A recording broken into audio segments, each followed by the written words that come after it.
Good morning. It's great to be with you. Good to see you here in the auditorium today. Yeah. And thank you for all of you who are joining us online as well. We're grateful for you as well. So welcome. I was grateful to be a part of the experience with all of you last week. I just felt like it was a really powerful time of prayer together last week, and it was so much fun to be with you on that. We want to start off July 4th weekend, or finish our July 4th weekend praying for our country today. As you watch a video, it's going to have some images and words, and it's going to draw you kind of into some prayer points. I just want you to vocalize your prayer for whatever's coming up on the screen as we watch this video.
Lord, your word says that you appoint times and seasons for nations, for peoples to gather as nations. And Lord, through all the faults that we have as a country, through all the sins that we've committed, Lord, you still have a purpose that you've created us for as a nation. A purpose to bring freedom, for people to choose you or not to choose you, bring freedom in all sorts of areas, Lord. And I pray that you would work through us, that you would not allow that dream that you created the United States for to fall short. Lord, we ask that you would indeed come and bring unity where there is no unity, that you would bring peace and justice where there is no peace and justice. In Jesus' name, amen. So I want to also invite you to, there are a number of ways you can join us as a church to pray more if you want. We pray here on Sunday mornings at 8:20 in the hospitality room. You're welcome to anybody to join us for that. We also have prayer times going on second and fourth Wednesdays of every month at 9 a.m. in the hospitality room. If you want to join us for any of those prayer times and you can't make it in person but would like to, if you let me know ahead of time, we can Zoom you in and do that and do both in-person and digital prayer together. So we'd love to have you join us for that. We also have a small group of people praying on Fridays. You can see the information on the screen as well. They come and pray for Quest, our community, our nation together, and we'd love to have you join that. We also have a bunch of people at Quest who are joining a whole bunch of churches praying together throughout July at the State House from 11 to 1 p.m. every day at the State House. So, or is it maybe it's just weekdays? You may want to check on that. But anyway, it's every day? Every day, yes, every day, downtown to the State House. So you're welcome to join that for worship and prayer as well. So question, who's ever gone swimming in a river? Okay, and not just a river that you can kind of, stand up in and you walk upstream, but a deep river above your head. When you look at a river from the riverbank, it kind of looks gentle, doesn't it? But sometimes when you hop in, it can be quite swift. The picture on the screen is actually a picture of the Mackenzie River in Oregon where we used to live. I had a pastor friend of mine jump into a part that looked really calm like that, and it immediately swept him down up against a log, ripped his shorts off so he was buck naked, and he had to be rescued. It looked really calm until he got in. then a little bit embarrassing getting out. Chances are in Ohio, if you're in a river, you can stay treading water in the same spot or resist the current for a little while, but eventually your body is going to get tired, you're going to give out, and you're going to go with the flow of the river's current. It takes great effort, doesn't it, to go against the current, and it takes no effort at all to go with the current of the river in life.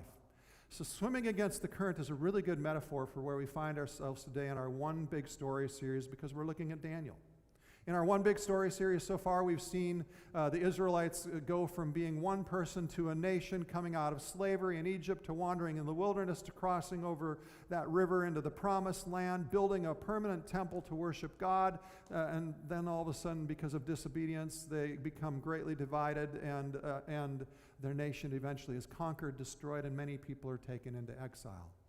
The total number of Israelites at this point were a fraction of what they had been. Before Jerusalem was burned, there were actually 3 waves of deportations of Jews into exile in Babylon. Last week, we looked at Ezekiel, who was taken in the second wave of exiles. Today, we're going to actually step just a little bit back and look at 4 teenagers who were taken in the first wave of exiles in 605 BC. Now, the book of Daniel, I think, is one of the most interesting, has some of the most amazing miracles in all of the Bible. And it also comes with some strange prophetic visions that kind of feel a little bit like reading Revelation at times. It's about a teenage Jewish prisoner of war rising through the ranks to become second in command of the most powerful kingdom on earth at the time. That alone makes the book worth reading. What we have to be careful of, though, is this. The book of Daniel is not really about Daniel. The book of Daniel is about Daniel's God. It's more than a hero's tale. The book is about seeing how big and powerful and sovereign Daniel's God, our God, is. Daniel and 3 other young men were taken as POWs, as slaves, and forced marched 900 miles from Jerusalem to Babylon. It would have taken 2 to 3 months through the unknown future, having seen their land conquered and destroyed again by this invading force. I mean, what the Babylonians took over the country, when they took over a country, they would often take all the educated elite of the country, the skilled individuals of the country, and they would take them and they would indoctrinate them in the Babylonian ways to strengthen Babylon. These teens were captured in war, hauled off to a new land, taken from all they knew, and they go from being the most powerful and well-known of a majority culture to looked down upon minority culture in a few months. This is not plan A or plan B. This is probably not even plan Z. This is the last thing Daniel wanted to do. This is the last place Daniel would have wanted to be. These men were forced to go through training. Basically, it was the equivalent of a doctorate in Babylonian culture and language. For 3 years, they read the literature of Babylon, studied its arts, its customs, its sciences, its language, its religion. And in fact, after finishing this course of study, they were probably more Babylonian than most of the people who were born and raised in Babylon. How do you stay true to a God in the midst of plan D or plan Z? How do you stay true to God when you're forced to live in a difficult, opposing, dominant culture? I mean, following Jesus in our culture today is hard, isn't it? Is it hard for you? I mean, I sometimes, speaking of myself, when following Jesus gets comfortable for me, I know I'm probably not following him anymore. Why? Because Jesus' teachings and the call he puts on all of our lives is to be like him. And Jesus challenges us to the very core of how we think and believe and feel and act, and asks us to change. He challenges how we treat others, the poor, anyone different from us. Jesus challenges how we treat political opponents, how we view our own feelings and drives, and how we interpret and make sense of those feelings and drives. He challenges us to think differently in those areas. Jesus' words lead us to consistently question our motives and the ways we live life.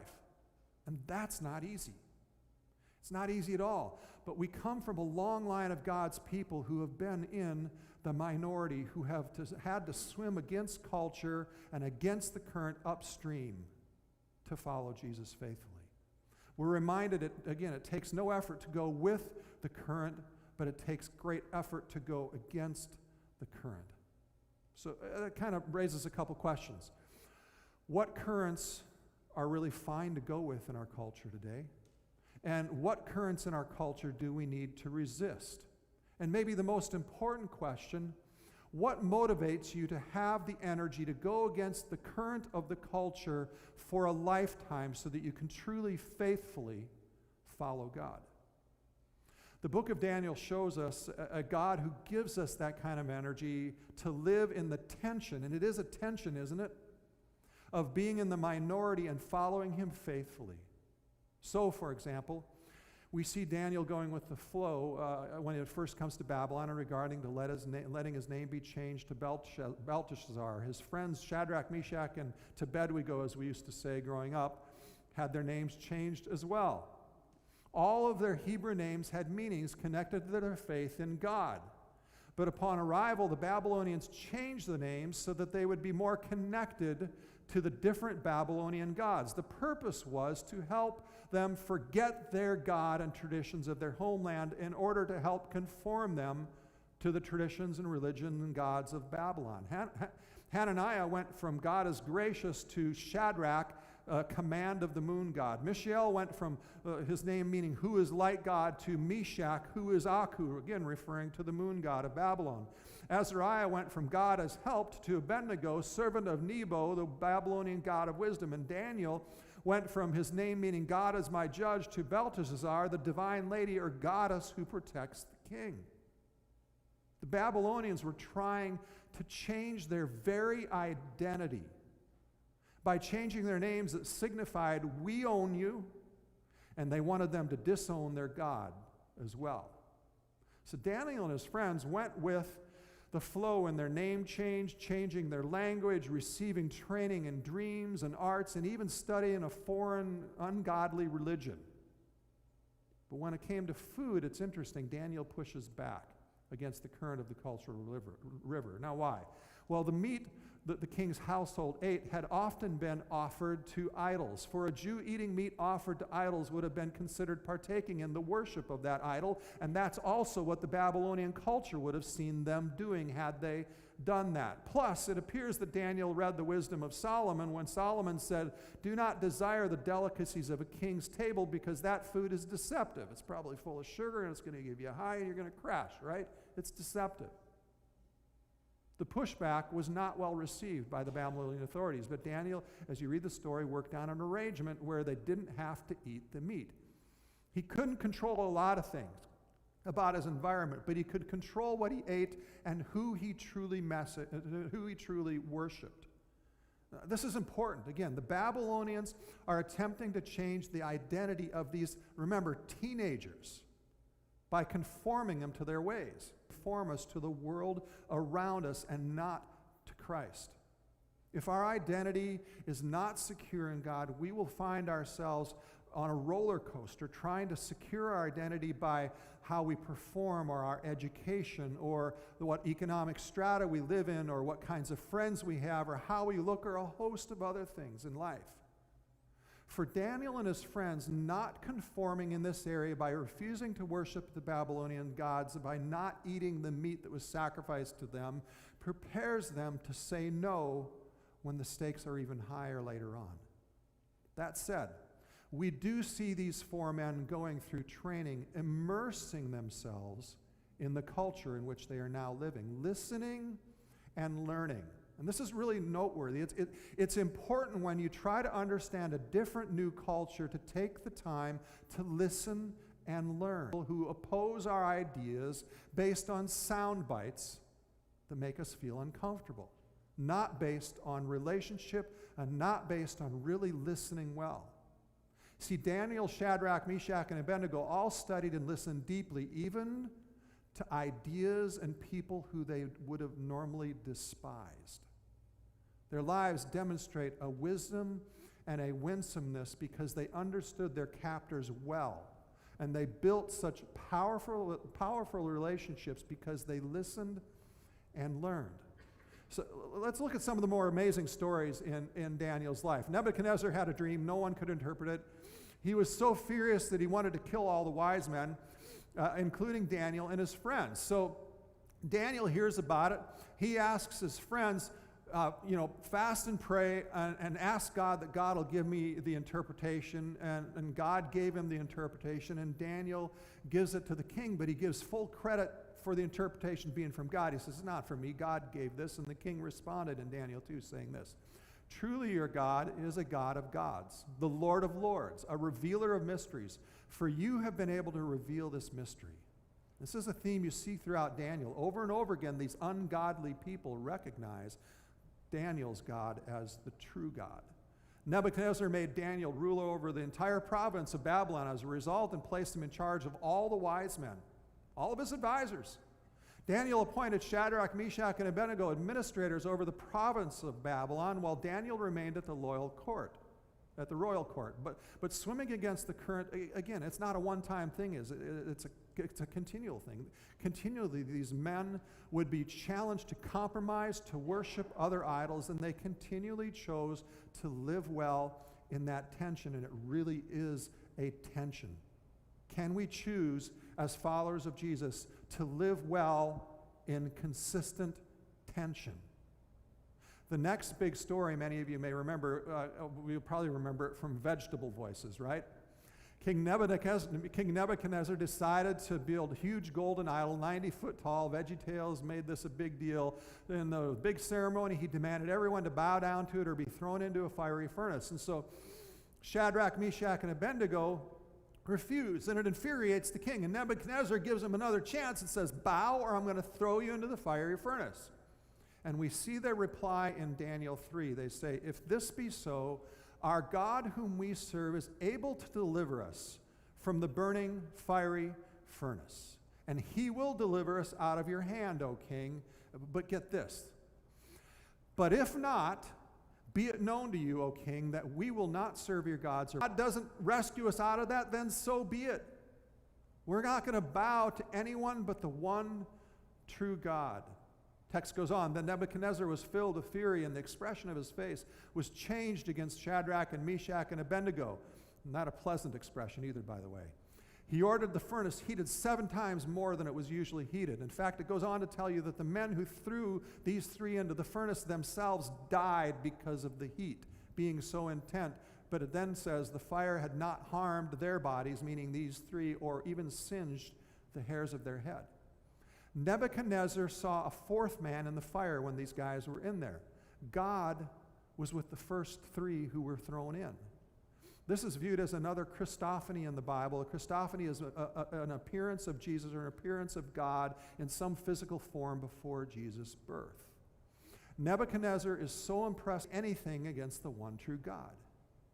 King Nebuchadnezzar had another dream, and God again gave Daniel the interpretation, and the result of it was King Nebuchadnezzar went crazy for a year, living like an animal, eating grass, and then his mind was restored to be in a right mind, and Nebuchadnezzar again credits his miraculous comeback to Daniel's God.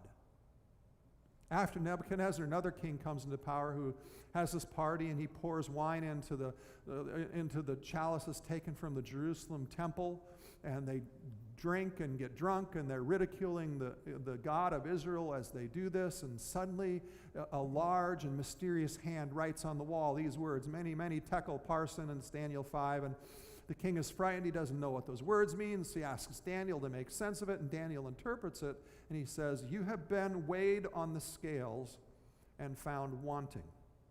That very night, the text says, invading Persians snuck past Babylon's gates and killed the king, overthrowing the empire. You can actually see corroboration of that in secular history happening just that way. In his later years, Daniel serves yet another new king, Darius. He's been faithful to follow God and yet keeps serving in the culture God has him in. He's probably 80 years old about now. The other officials of the king have become jealous of Daniel because he's got the ear of the king. He's the right-hand guy. So they spy on Daniel's life, trying to find some dirt on him, but they can't. They couldn't find any. He has no skeletons in the closet. Daniel was faithful and he was faultless. Wouldn't that be nice to see in our political culture today, right? I mean, despite no scandals, these officials devised a scheme to have the king issue a similar decree as Nebuchadnezzar's 90-foot idol. And this time it went like this: worship any other god than the king, and you'll be thrown into a den of hungry lions. So from their spying on Daniel, they knew that Daniel had a habit of regularly kneeling and praying several times a day to his God with the windows open. Now, he didn't open the windows because he wanted people to see him. He opened his windows. It's understood that he faced towards Jerusalem, and it was kind of this physical engagement of believing God was big by opening his windows in that way in prayer. It wasn't something for show that he did. It was part of his engagement physically in his prayers. Daniel was clearly not ashamed of his faith in God, was he? Here's an important side truth from Daniel's life. Willpower is not endless. A lot of us try to live life by willpower, and that can run out.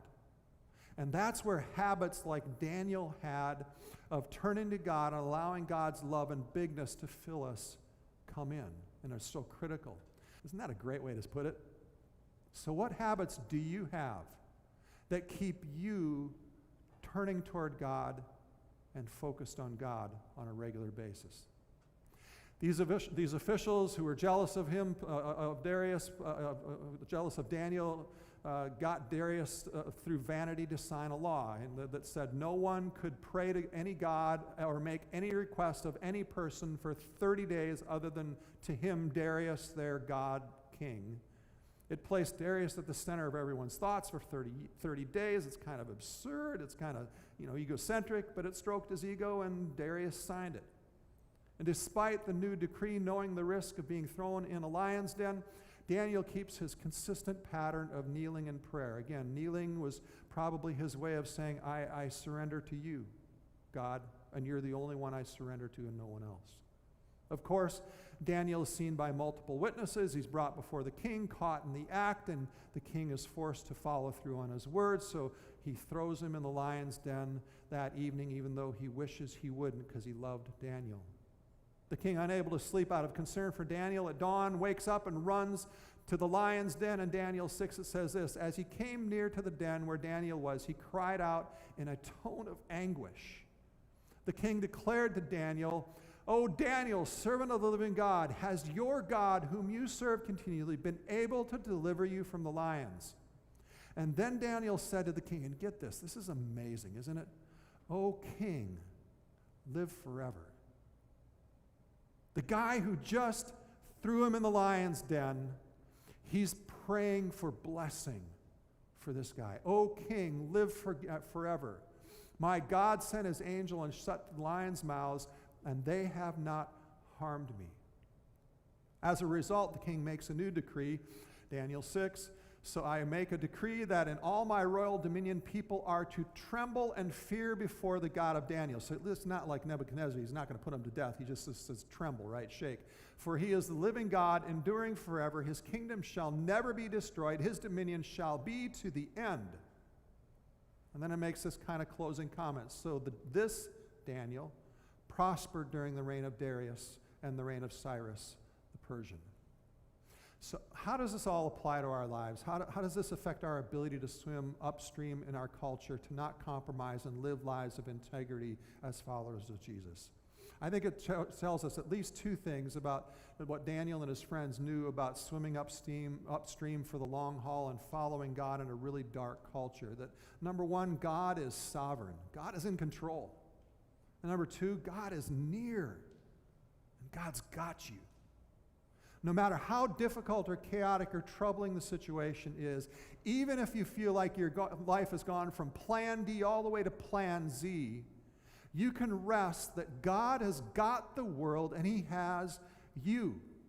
God's not fretting about what he's going to do or what's going to happen. He's got a plan. He is near. He shows up in the fiery furnace. He shows up in the lion's den. He shuts the mouths of lions. God's got this. God's got you. God is with you. No need to fear. No need to fear.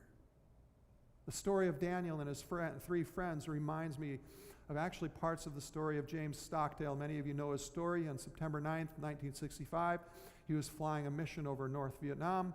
His plane was shot down. He parachuted into the village where he was captured. And Stockdale would spend the next 7 years of his life as a POW in the infamous Hanoi Hilton. Concrete cell, no windows, 3 feet by 9 feet for 7 years. When Stockdale was asked, how do you survive 7 years of that kind of physical and psychological trauma? His answer was, I never lost faith in the end of the story. I never doubted not only that I would get out, but also that I would prevail in the end and turn the experience into a defining event of my life, which, in retrospect, I would not trade. Can you imagine saying that of 7 years like that? I would not trade that experience. Daniel knew the end game, and we know our end game. Jesus said in John 16:33, in this world you will have trouble. You will have trouble. But take heart. I have overcome the world. The question is, do we believe it? Do we live like we believe it? Stockdale also said another really thought-provoking statement that's just fascinating. He said, and I think it applies, you must never confuse faith that you will prevail in the end, which you cannot afford to lose, with the discipline to confront the most brutal facts of your current reality, whatever they might be. Jim Collins, in his book Good to Great, calls this the Stockdale paradox. What he's saying is, confront the brutal facts and live in that reality with unwavering faith. And isn't that what Daniel does? That's the kind of faith God is calling all of us to live in as well. We're going to confront brutal facts. We live in a broken world, and there honestly deal with them. And we serve a God who can overcome anything we face, who can work through you in whatever current you are swimming against to make himself known in powerful ways through your life.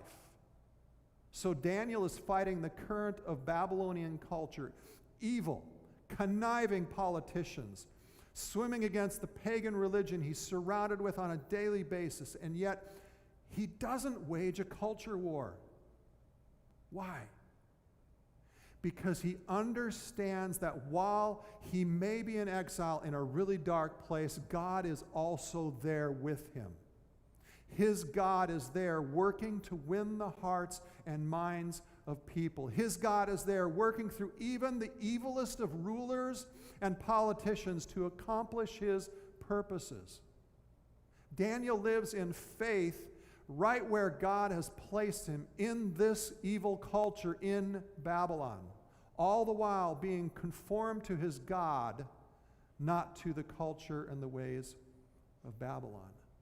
He lived in Babylon 70 years, 70 long years of faithfulness, of disciplined resistance to loving the people of his world that he was in right then, a long obedience in the same direction in a land hostile to God.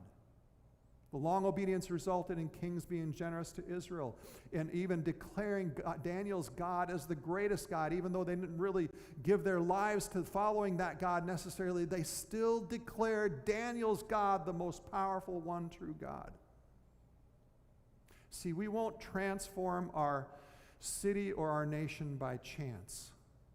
We need to learn from Daniel's example of how he followed God. He didn't get caught up in mirroring the political combativeness of the surrounding, confident God was going to be there for him in that moment. He remembered and had hope because the prophet Jeremiah wrote, who he may have very well known, that God would not leave his people. He would bring his people back from captivity and restore them to the land God gave their ancestors to possess. But until then, they were to live as God commanded the exiles to live in Babylon through Jeremiah, when Jeremiah said, "But seek the welfare of the city where I have sent you into exile. Pray to the Lord on its behalf, for in its welfare you will find your welfare." And Jesus asks us and empowers us as his followers to relate to the world around us in the very same way, to respond in love to all people in a way that we don't assimilate with the sin of the culture around us, nor do we separate ourselves relationally into our own cliques. Rather, we stay relationally and culturally engaged with people who we might even normally despise as evil, as threatening to our way of life. Let's go back to the swimming in the river image. Do you ever feel like you're swimming upstream today in America? Living in a culture that thinks so differently than God wants, a culture that increasingly threatens Christian values? See, I believe if we put God above everything else, like Daniel and his friends did, we can see great things happen. I mean, don't forget, God shifted the nations of Babylon and Persia and all the nations they conquered because of how these 4 men lived their lives for God. It may take time. We're not going to be able to transform our city and our nation by accident. We have to be intentional at engaging to bring change. We can't bunker and be separate and hope our culture will just somehow get better and maybe see that we're better off than them by being separate. We have to be with people. And God uses all of us. He uses people like you and me in ways to help others, our friends, our neighbors, our coworkers, to see how good God is. I don't know all the ways that God may want to use you to take steps to seek the welfare of our city. Some of you might be like Daniel, where you're going to serve political leaders with whom you strongly disagree, and you're going to serve them well and seek their welfare. We might befriend someone whose ideas of morality are quite different than ours, maybe even offensive, simply because God asks us to seek the welfare of our city, of everyone who lives around us, no one excluded, the people we live around. We will make mistakes for sure along the way, but we can rest knowing that it's not too hard for God to bring change through us. God has come through before. He will come through again. Maybe not in the exact way we expect or hope, but God always honors our efforts to live for Him and swim upstream. Today we close with a song. It incorporates a prayer that God had Moses write that I'm sure that was central to the Jewish faith and their worship experience, a prayer that I'm sure king over the king's officials who were against him, over Babylon as well as over his own life and the life of his people, his church, his Jewish faith friends. I want you to invite you to participate in this song and make it a prayer of blessing as we sing it, to allow yourself to engage in the song and experience it in 2 ways. First, receive it as a prayer of blessing that God is praying over you and all the circumstances of your life right now. And second, I want you to join God in it as praying it as a prayer of blessing from you and God to every single person around you, to your family, to your difficult boss, to the people who make you so angry and frustrated, the leaders who aggravate you. Would you pray this prayer of blessing over them and worship now? Let's seek the welfare of our community.